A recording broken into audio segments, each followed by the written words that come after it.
Overspeed training is quite an incredible way to pick up club speed. For every 1 mile an hour of club speed increase, that's 2 to 3 yards. Think of that differently. If you can pick up 10 miles an hour of club speed, you can potentially drive the ball 30 yards further. Who wouldn't want to hit the ball 30 yards further? I know I sure do, and that's why I'm beginning the process of overspeed training.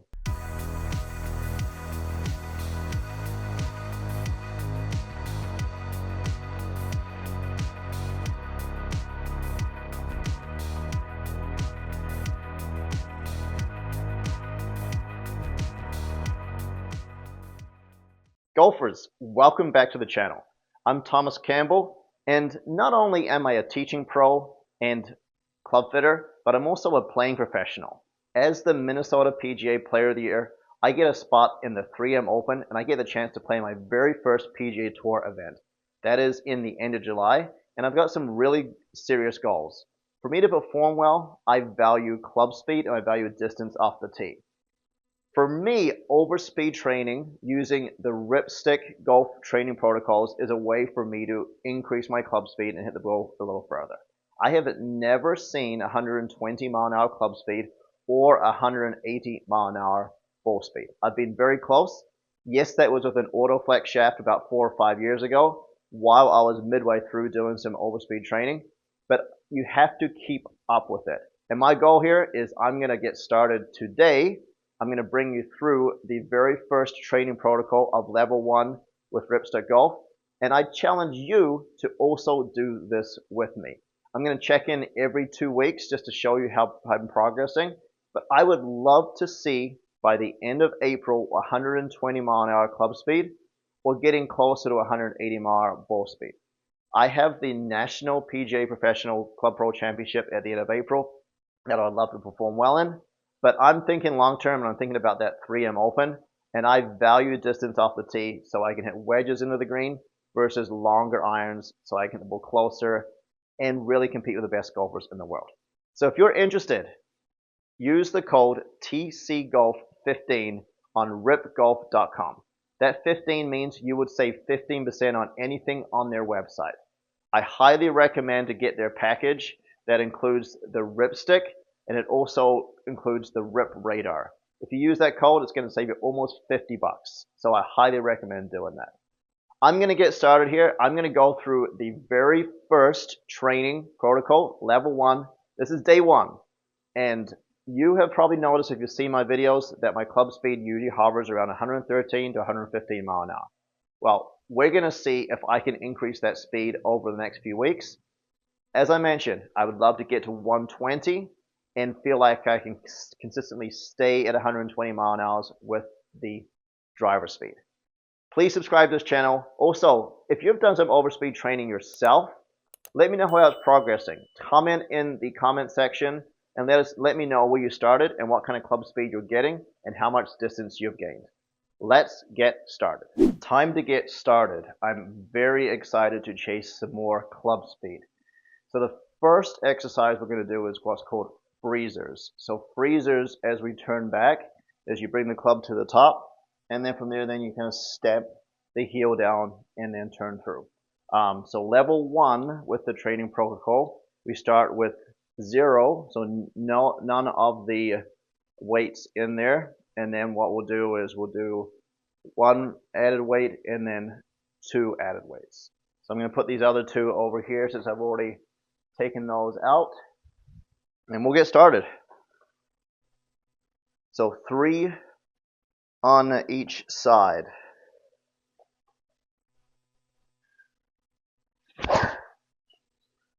All right, so that was 119 mile an hour club speed. And then if you have the app, that was 121. It'll count you down for about 5 seconds between each swing. And that was 120. So 3 on each side. So that was the dominant side. Now I'm going to do the non-dominant side. That was 97 miles an hour. I wouldn't expect me to swing quite as fast as I do on my dominant side, but it's very important to train both sides. 97 again. And 95. So now, I'm going to add just one of these weights.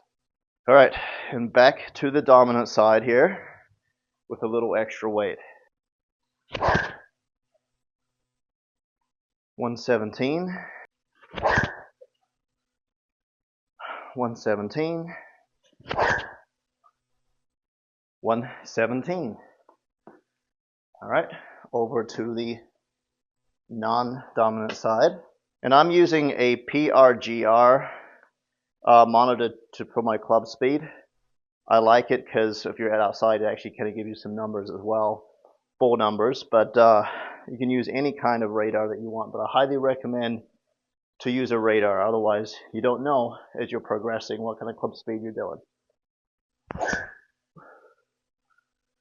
That was 90. 90 again. All right, let's even go faster. 94. All right, picked it up. All right, now we got one more to do on this side. So we've got to add the second weight, and then freezes will be done once we do the dominant and non-dominant side. 114. 113. 113. Okay. So you're noticing as we add extra weight, it's harder to swing the club faster. It's the same thing as golf shafts. If you're playing a lighter golf shaft, it's usually easier for a lighter golf club to swing it faster. But we got to weigh in the pros and cons of distance versus dispersion. One more to go here on the non-dominant side. That's 89. 89. And 91. All right, so we are done with freezers. The second exercise in level 1 is what we call this kind of a step through swing. So I'm going to take these two out here. So we're back to 0 weight. So on this one, as you're going back, you're going to want to step back, lift the foot, lead heel lift, and then from there you plant that foot and then turn through. All right. And this generally will probably be the fastest speed that you'll see. 123. I'd love to be there on a normal swing. 124.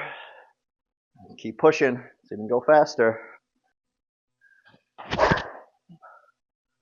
124. Pretty good.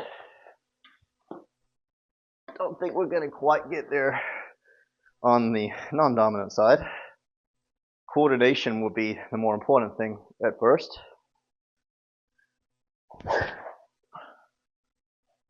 That was 100 miles an hour. That was 102.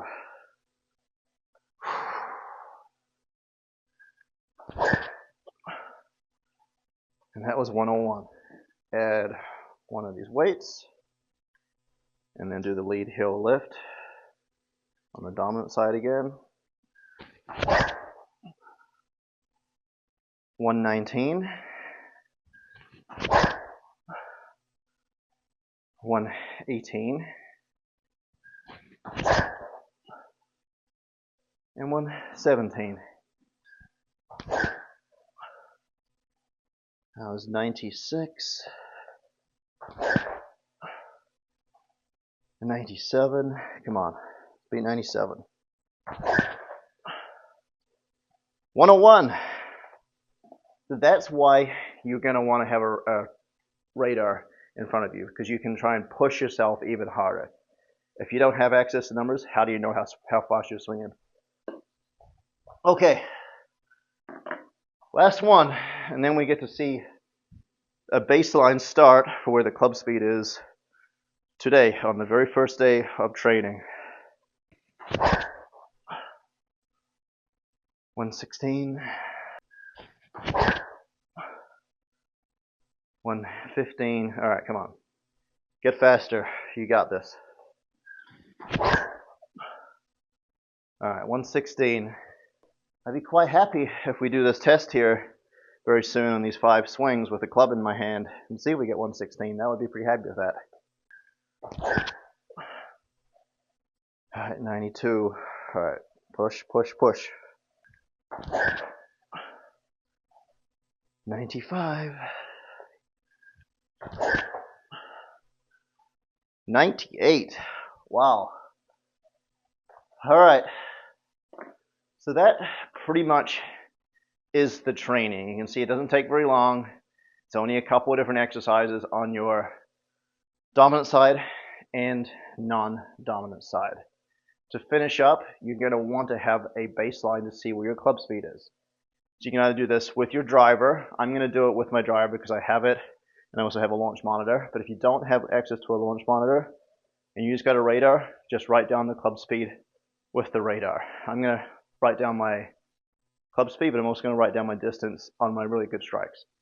Now, we'll probably notice that dispersion, accuracy might be a little bit of a challenge at first. But we're about to find out. Let's see how well we do. All right, let's just do a couple of swings, get used to the driver in my hand here before we hit the ball. So the radar picked that up as 115. Same thing. Okay, let's put a ball in front. 5 swings. Let's see what the average is. Yep, dispersion was definitely a bit of a challenge. Matching path and face up, I'm assuming. But we got to, I think that picked up as 117 club speed. Yeah, 117. So that's good.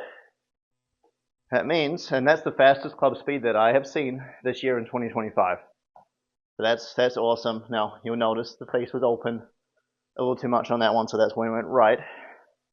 It'll take a little bit at first to get used to the sequence of swing and getting the face angle straighter at impact.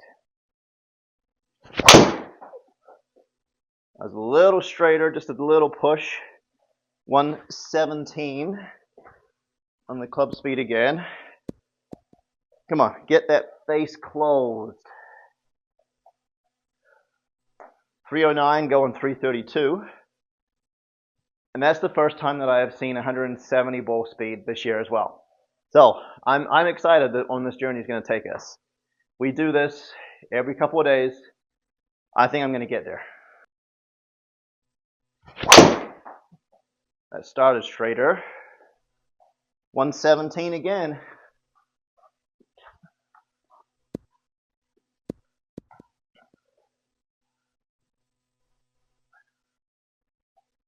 Oh, pretty good swing there. 0-0 path, 0-1 face. Ball's going to fly very straight from that position. 170 ball speed again. Oh, I'm really excited. Oh, I hit that good.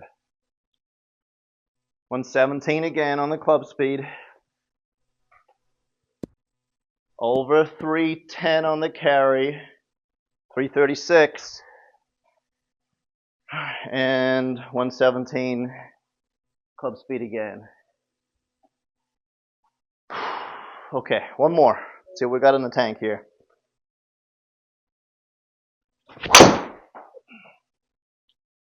Yeah, it's a little hard to get the face closed there when I've got that little extra speed, so we'll figure that out. I would expect dispersion to be a challenge at first because it's faster than I've been swinging for a while. However, 117 again on the club speed. So day one, I've already got club speed a little faster right after the training session. Let's take a quick look at the numbers. Okay, I'm going to write this down and I'm going to plot this as we go forward. So day one, club speed on average was 117.1. Pretty good numbers as you can see. We'll take a look at the distances, the ball data. We'll see that 169.5 on the ball speed on average. We know we got a couple that got 170.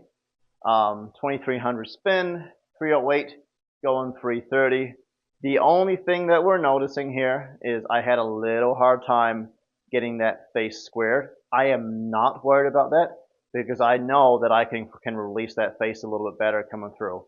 It wasn't path. My path was still in out, so I didn't lose that, and that's something I've been working very hard on with driver.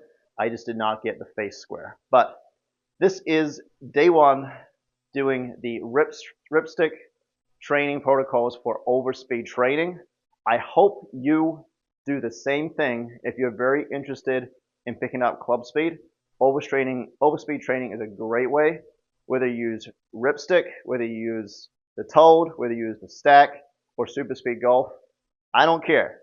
I think you want to join the journey with me. I think it'll be greatly beneficial for you to pick up a little bit of distance.